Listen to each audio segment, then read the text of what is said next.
Hey friends and family, Judith here with Four Corners from Jay.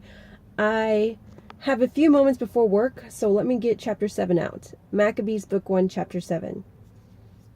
Let me get a bookmark. Okay. In the 150th year of Demetrius, the son of Seleucus departed from Rome and came up with a few men unto the city of the sea coast and reigned there. And as he entered in the palace of his ancestors, so it was, that his forces had taken Antiochus and Lysias to bring them unto him. Wherefore, when he knew it, he said, Let me not see their faces. So his hosts slew them.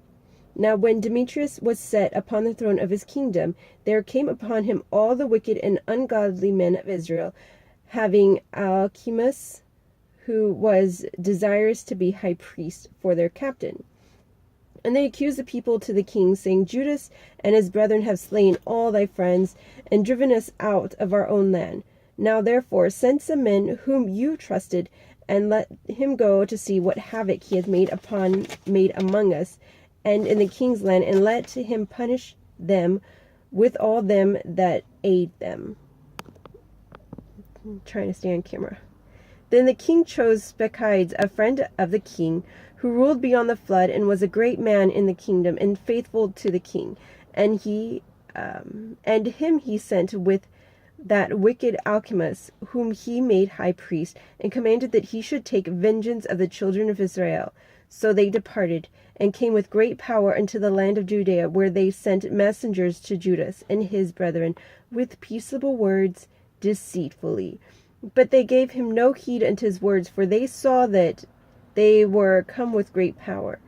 Then did there assembly unto Alcimus and Maccabees a company of scribes to require justice. Now the Assyrians were the first among the children of Israel that sought peace of them. For said they, One that is a priest of the seed of Aaron is come with his army, and he will do us no wrong. So he spake unto them peaceably, and sware unto them, saying, We will procure the harm neither of you nor your friends. Whereupon they believed him. Howbeit he took of them 80 men, and slew them in one day, according to the words which he wrote. The flesh of thy saints have they cast out, their blood they have shed round about Jerusalem, and there was none to bury them. Wherefore the fear and dread of them fell upon all the people, who said, There is neither truth nor righteousness for them, for they have broken the covenant, the oath that they made. After this removed Maccabees from Jerusalem, and pitched his tents in Beseth, where he sent and took many of the men he had forsaken, and certain of the people also. And when he had slain them, he cast them into the great pit. Then committed he the country of Alcimus, and left with him a power to aid him. So Maccabees went to the king, but Alcimus contended for the high priesthood. Sorry, I've been saying his name Alcimus. I'm not sure which is best, but now I'm finding myself saying Alcimus. Okay, so he contended for the high priesthood, and unto him resorted all such as troubled the people, who after they had gotten the land of Judah into their power, did hurt much in Israel. Now when Judah saw all the mischief that Alcimus and his company had done among the Israelites, even above the heathen, he went out into all the coasts of Judea round about, and took vengeance of them that had revolted from him, so that they durst no more go forth into the country. On the other side, Alcimus saw that Judas and his company had gotten the upper hand, and knew that he was not able to abide their forces.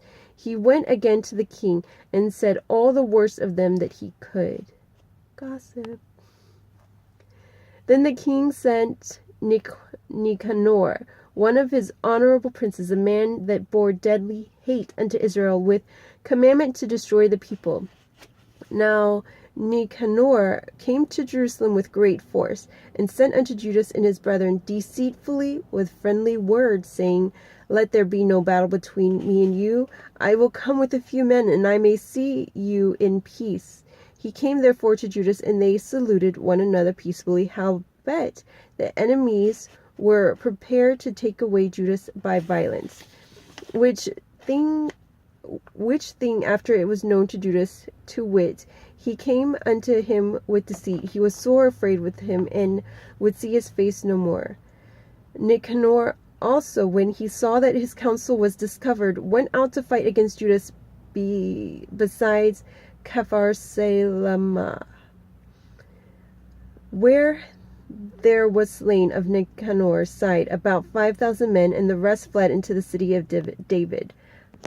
Let me try and anchor this so I'm not shaking.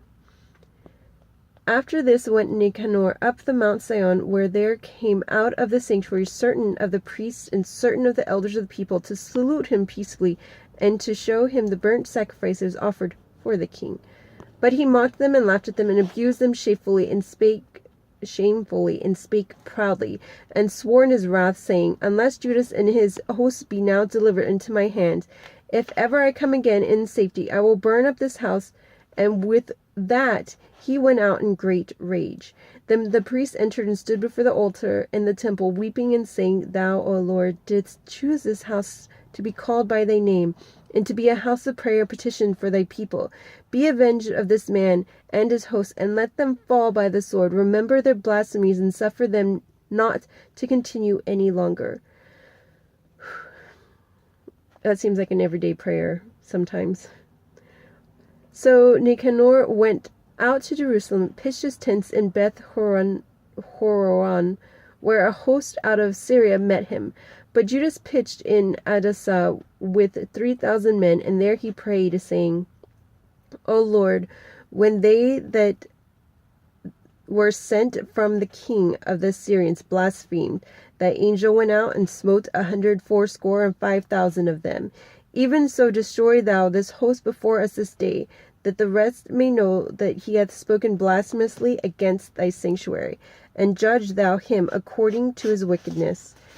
So the 13th day of the month of Adar, the host joined battle, but Nicanor's host was discomfited, and he himself was first slain in the battle.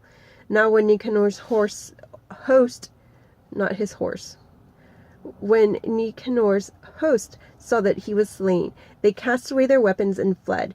Then they pursued after them a day's journey from Adasa unto Gezerah, sounding an alarm with them after their trumpets. Whereupon they came forth out of all the towers of Judea round about, and closed them in, so that they, turning back upon them that pursued them, were all slain with the sword, and not one of them was left. Afterwards they took the spoils and the prey, and smote off Nicanor's head and his right hand, which he stretched out so proudly, and brought them away. He hanged them up towards Jerusalem. For this cause the people rejoiced greatly, and they kept a day of great gladness. Moreover, they ordained to keep yearly this day, being the 13th of Adar. Thus the land of Judea was in rest for a little while. So there you go, a quick reading before work. Maccabees book 1, chapter 7. Thank you.